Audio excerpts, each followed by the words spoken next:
Baik, pada kesempatan malam hari ini kita akan melanjutkan kajian kita di pembahasan fikih zakat.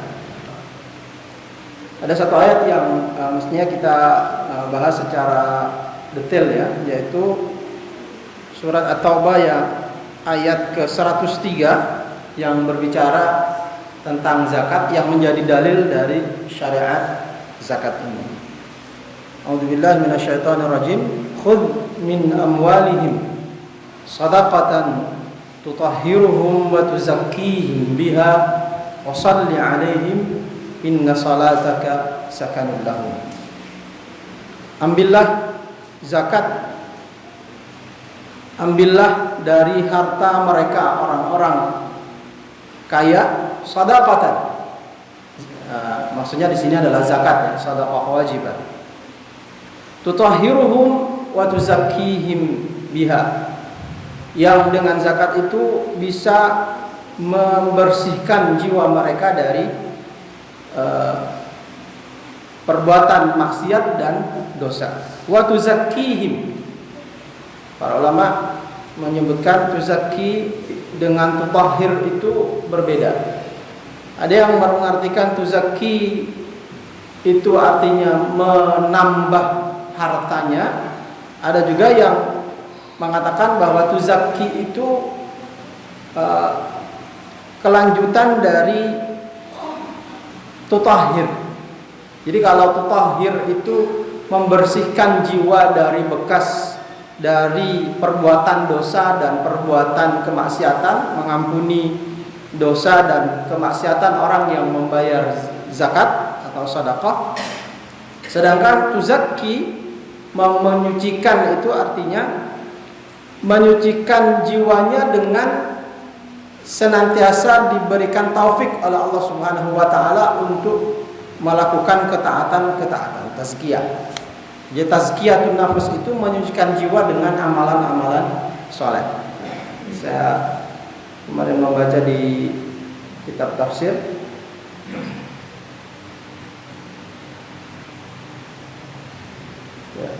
shadaqatan tutahhiruhum. Tutahhir itu artinya min danasi dzunubihim, dari kotoran dosa-dosa mereka, karena setiap dosa akan meninggalkan noktah hitam di dalam hati seorang manusia. Kalau orang membayar zakat, maka bekas dari dosa itu, dosanya diampuni, kemudian bekas dari noktah hitam itu akan dihapuskan oleh Allah Subhanahu wa taala. Danas dunubihim wa tuzakkihim biha. Di sini disebutkan tunammihim, menambah, memberikan tambahan harta kepada mereka. Artinya Allah Subhanahu wa taala mengembangkan dan memberikan tambahan harta bagi mereka. Kemudian makna yang kedua dari tazkiyah adalah wa tarfa'uhum an khasisi manazili ahli nifaq ila manazili ahli ikhlas. Artinya menghilangkan, mengangkat derajat mereka dari yang sebelumnya ahlun nifaq, mengangkat ke tempat yang lebih mulia, ila manazili ahli ikhlas, mengangkatnya ke posisi orang-orang yang ikhlas. Jadi kalau kita gambarkan begini, tutahhir wa tuzakki itu, kalau tutahhir itu membersihkan dari kotoran-kotoran, sedangkan tuzakki itu membersihkan, merawat dengan sesuatu yang bersih, sesuatu yang sifatnya amalan-amalan saleh. Jadi kalau sudah dibersihkan dari kotoran-kotoran, ilustrasinya ya, gambarannya, tuzakki itu memberikan minyak, memberikan pewangi dan lain sebagainya. Itu ilustrasi dari makna tutahhir wa tuzakki yang saya pahami dari beberapa kitab tafsir yang disebutkan oleh para ulama. Kemudian dalam ayat ini Allah Subhanahu wa taala menyebutkan dengan kata-kata khudh. Khudh itu fi'il amr. Di sini para fuqaha menyebutkan bahwa ada unsur penegasan dalam zakat ini. Artinya orang yang tidak bayar zakat itu bisa dipaksa untuk membayar zakat, bahkan diambil secara paksa hartanya. Jadi kata-kata khudh itu dipahami oleh para ulama seperti itu. Nah, di sini disebutkan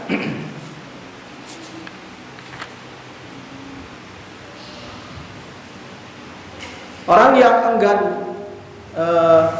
membayar zakat, tidak mau membayar zakat sampai diambil syatra malihi, separuh dari hartanya. Meskipun di sini sudah diperbincangkan oleh para ulama, ya, diperdebatkan oleh para ulama. Tapi syatra malihi ini sebagai ukubah, sebagai hukuman karena dia tidak bayar zakat. Para ulama jumhur rata-rata menyebutkan bahwa yang diambil secara paksa itu sesuai dengan kadar zakat yang menjadi kewajiban dia. Itu yang diambil, sisanya tidak diambil. Tapi ada juga yang berpendapat boleh diambil lebih sebagai denda, sebagai hukuman bagi orang yang enggan mengeluarkan zakat. Jadi kata-kata khudh di situ ada semacam unsur paksaan. Kemudian di sini Allah Subhanahu wa taala menyebutkan kata-kata shadaqah. Shadaqah ini bahasa yang umum, lebih umum daripada zakat. Kalau shadaqah itu bersifat umum.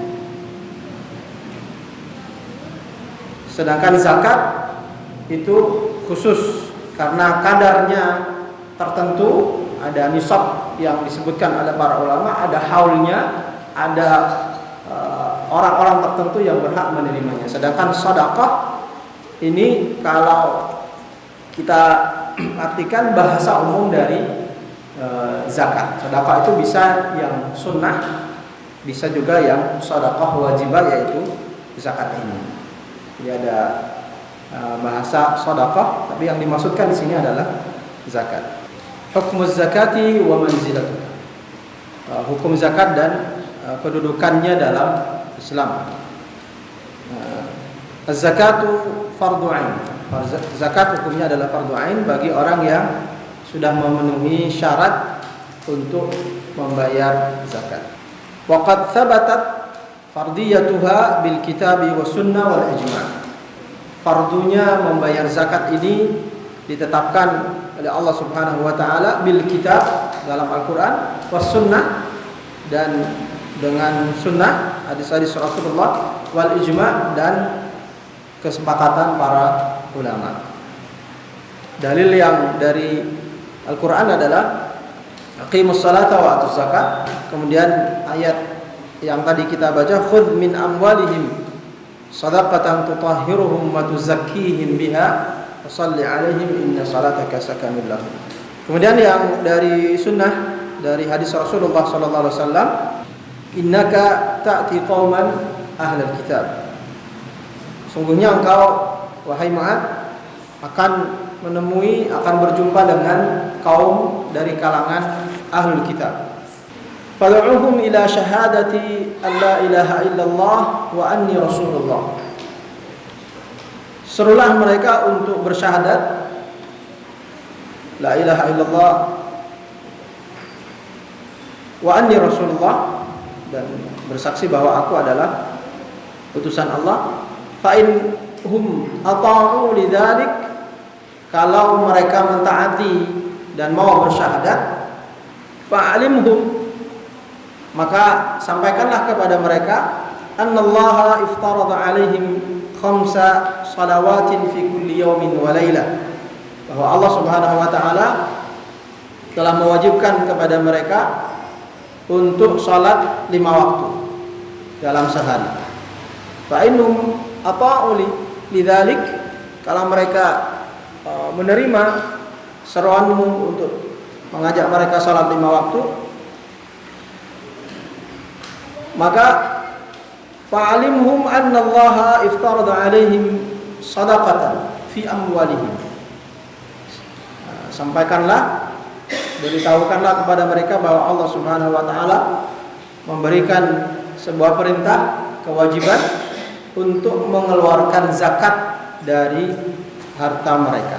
Tu'khadhu min aghniyaihim, diambilkan dari orang-orang kaya di antara mereka, wa turaddu ila fuqaraihim, dan dibagikan, didistribusikan kepada orang-orang fakir di antara mereka.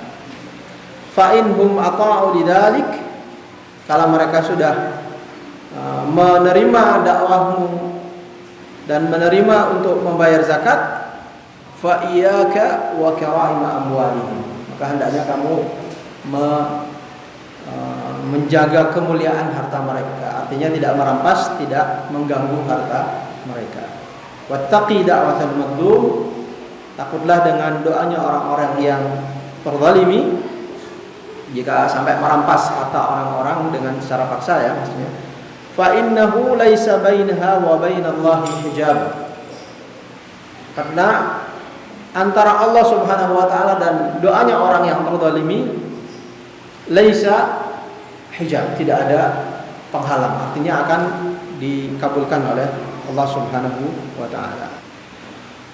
Kemudian yang berikutnya, manzilatuha minad din, kedudukannya dalam agama. Insyaallah ini semuanya sudah mengetahui bahwa salah satu dari rukun Islam yang kelima, dan itu juga merupakan wujud dari atau tanda dari keislaman dan keimanan seseorang. Manzilatuha fid din, kedudukannya dalam agama. Dan Allah Subhanahu wa taala senantiasa menyandingkan kata-kata iqamis shalah dengan ita'iz zakat. Jadi ini sering kita dapatkan dalam Al-Qur'an, aqimus shalah wa atuz zakat. Itu sangat sering kita dengar, kita baca dalam ayat-ayat Al-Qur'an. Bahkan pada masa Abu Bakar As-Siddiq radhiyallahu an, ketika ada sebagian dari orang-orang Arab yang sebelumnya sudah beriman kepada Allah Subhanahu wa taala dan Rasulnya, ketika Rasulullah wafat, mereka enggan membayar zakat. Kemudian Abu Bakar As-Siddiq pada saat itu menyatakan dengan tegas bahwa mereka harus tetap membayar zakat.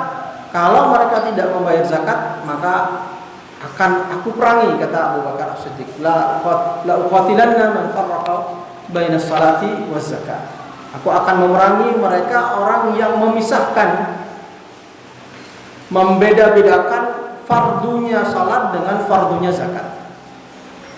Jadi khud di situ ada unsur paksaan, ada unsur al-qahru kalau dalam bahasa Arab. Tapi mungkin kalau zaman sekarang tidak mungkin, karena semuanya dilindungi oleh undang-undang, ya. Badan Amil Zakat, Basnas misalnya, atau rumah zakat, atau lembaga-lembaga zakat mendatangi orang kaya secara paksa misalnya meminta zakat, itu akan melanggar undang-undang yang ada di Indonesia. Yang bisa kita lakukan adalah menghasung mereka, mengajak mereka untuk membayar dan mengeluarkan zakat dari harta mereka. Kemudian yang selanjutnya, pembahasan selanjutnya adalah syurut wujubiz zakah, syarat orang yang wajib mengeluarkan zakat. Syaratnya yang disepakati oleh para ulama cuma ada 2. Yang pertama adalah al-hurriyah, merdeka, dia bukan dari kalangan budak.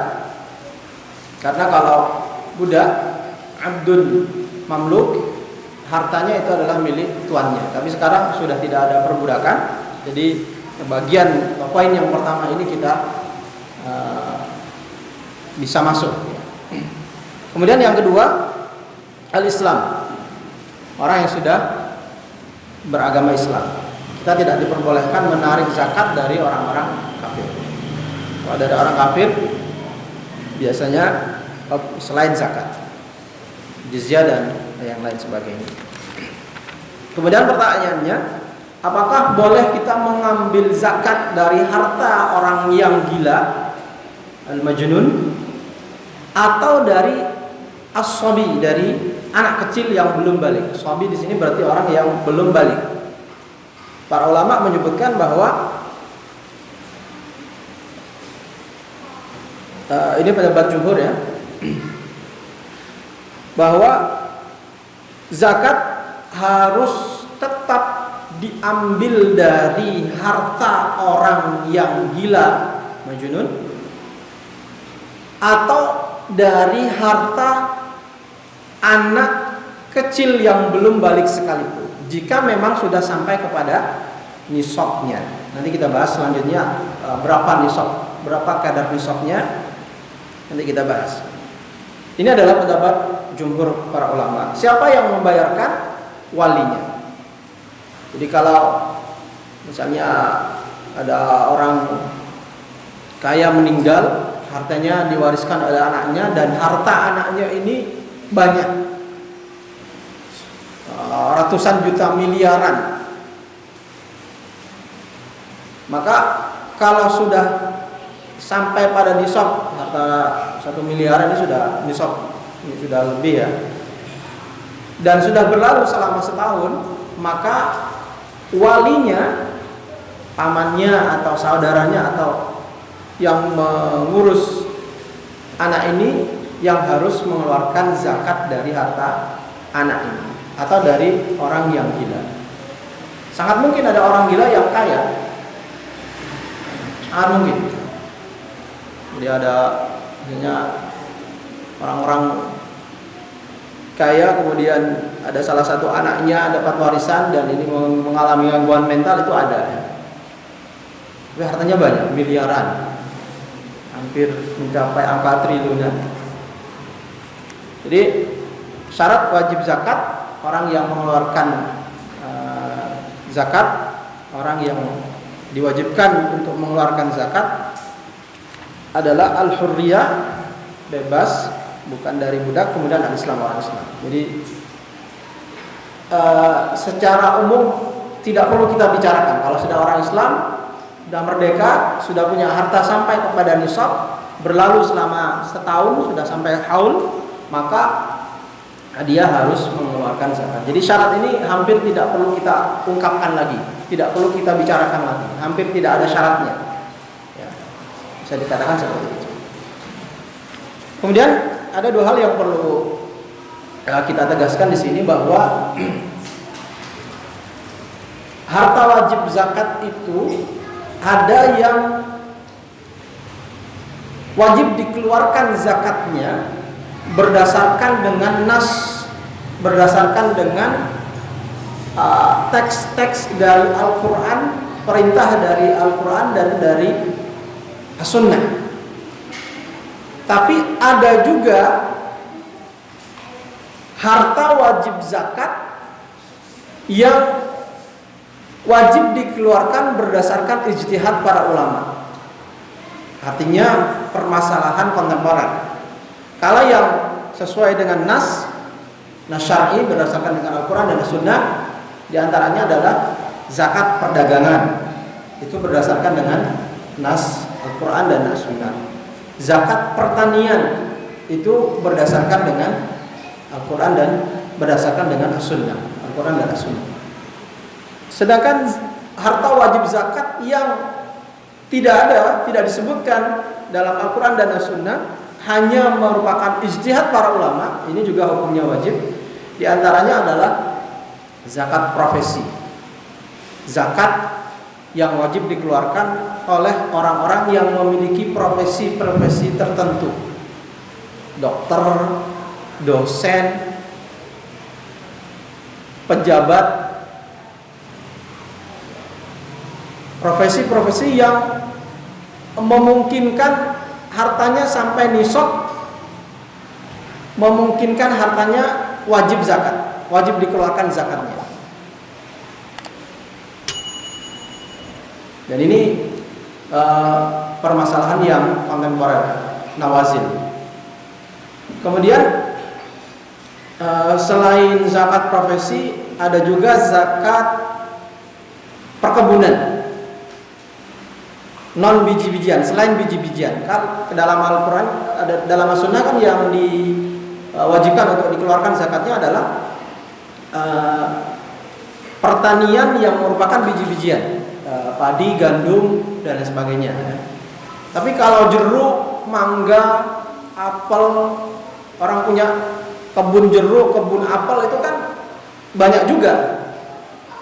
Ini zakatnya tidak masuk dalam yang disebutkan as-sunnah, tapi menurut para ulama dia dikategorikan sebagai zakat perdagangan. Artinya hasil dari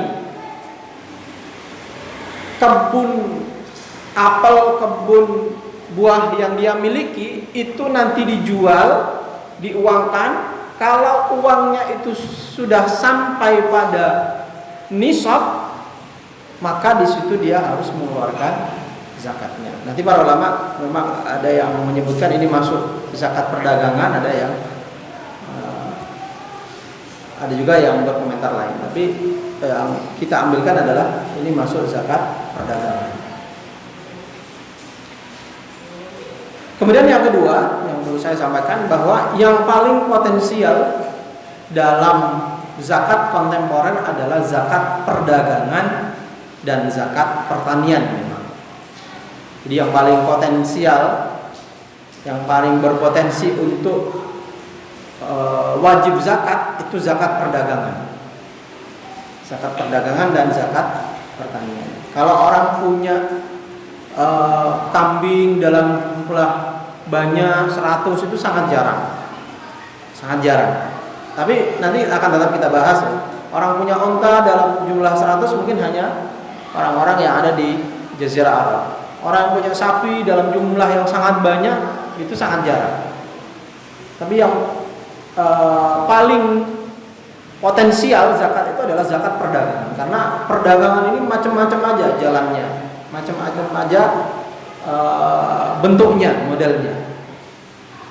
Sehingga yang paling potensial di zakat perdagangan dan zakat perkebunan atau pertanian. Nah, nanti juga masuk profesi ya, pendapatan dari profesi tertentu. Tadi kita bicara tentang nisab dan haul. Syarat harta itu wajib zakat, syaratnya diantaranya adalah sudah sampai nisab. Nisab itu istilah untuk kadar harta tertentu. Di sini disebutkan oleh para ulama bahwa kadar harta yang wajib dizakati itu adalah harta yang sudah sampai pada 20 dinar. Dinar ini koin pada zaman Rasulullah SAW. Sebenarnya ada pada zaman sekarang ya. Tapi kalau kita teruskan zaman sekarang, 20 dinar itu menurut pendapat jumhur ya, itu 85 gram emas 24 karat. Kalau kita hitung dengan harga emas sekarang, maka harga emas sekarang sudah 1.050.000 ya. Anggaplah 1 juta ya. Maka nisabnya adalah 85 juta. Jadi kalau kita punya uang 85 juta selama setahun, nanti ada syarat haul yang kedua. Setahun dalam kalender Hijriah itu 355 hari. Ingat Hijriah ya, bukan Masehi. Artinya kalau kita berdagang pada bulan Syawal, maka kita harus segera menghitung keuntungan kita di akhir bulan Ramadan. Selama 12 bulan kan. Kalau sudah 12 bulan, segera kita hitung di akhir bulan Ramadan untuk kita keluarkan di bulan Syawal. Untuk kita keluarkan zakatnya. Kalau 85 juta lebih ya, kalau mengacu ke harga emas sekarang sudah, saya ngecek 14 Agustus kemarin 1.052.000. Harga emas ini terus naik, Pak. Banyak yang investasinya di emas. Kemudian atau nisab yang kedua yang disebutkan oleh para ulama adalah 200 dirham. 200 dirham. 200 dirham itu di sini saya menghitung 595 gram. Sedangkan 1 gram perak, dirham itu mata uang perak ya. 1 gram perak sekarang kisarannya 12.000. Anggaplah kita gampangkan hitungannya 10.000 ya. Maka kalau uang kita sampai 5.950.000 atau kita bulatkan 6 juta, kalau kita punya uang 6 juta dalam waktu setahun kalender Hijriah 355 hari, maka itu wajib dikeluarkan zakatnya sebesar 2,5%. 2,5%. Jadi kalau kita punya uang 10 juta, maka kita sudah wajib zakat. Dan ingat, ini kita tidak menghitung dinar saja, tidak menghitung 85 juta saja. Mana di antara nisab ini yang tercapai dulu, tidak menunggu 85 juta, Pak. Tapi kalau kita sudah mencapai nisab dirham, punya uang 6 juta, maka 6 juta itu sudah wajib zakat. Kalau kita misalnya uangnya 10 juta, 2,5% dari 10 juta itu berapa? 250.000 ya. Maka zakatnya 250.000 dari 10 juta. Ingat sekali lagi, ini hitungannya adalah hitungan Hijriah 355 hari. Makanya harus menghafal ini Muharram Syawal Dzulhijjah. Jadi ini yang perlu kita perhatikan dari zakat ya. Jadi selain nisab, haul berlalu selama 1 tahun, kemudian kadar yang wajib kita keluarkan adalah 2,5%, bukan 25%, tapi 2,5%. Kemudian ada syarat-syarat yang perlu kita perhatikan dalam membayar zakat. Harta yang wajib kita zakati itu adalah harta yang milkut tam. Harta yang wajib kita zakati itu harta yang milkut tam, kepemilikan penuh. Harta yang kita miliki penuh, bisa kita pegang, sudah kita pegang ya, berada di bawah kekuasaan kita. Artinya, kalau ada uang kita yang berada di orang lain, dipinjam oleh orang lain, itu artinya bukan milkut tam, bukan kepemilikan penuh. Dipinjam orang lain, nggak dibayar, itu bukan harta kepemilikan penuh. Tapi kalau yurja masih diharapkan bisa dikembalikan, nah baru itu masuk dalam kategori harta yang wajib kita zakati. Tapi kalau sudah berlalu lama, lebih dari setahun, tidak bisa kita harapkan pastinya kapan uang itu akan balik ke kita, maka itu tidak termasuk harta yang wajib kita keluarkan zakatnya. Tidak kita hitung. Tapi kalau ada kesepakatan, ada janji pada tanggal sekian, pada bulan sekian uang itu akan kembali ke kita, maka itu nanti harta masuk dalam kategori milkut tam, harta yang menjadi kepemilikan penuh milik kita. Itu harta yang wajib dizakat. Jadi itu yang menjadi pembahasan kita pada kesempatan malam hari ini, kaitannya dengan syarat-syarat zakat, apa itu nisab, apa itu haul, dan kadar wajib zakat sebesar 2,5%.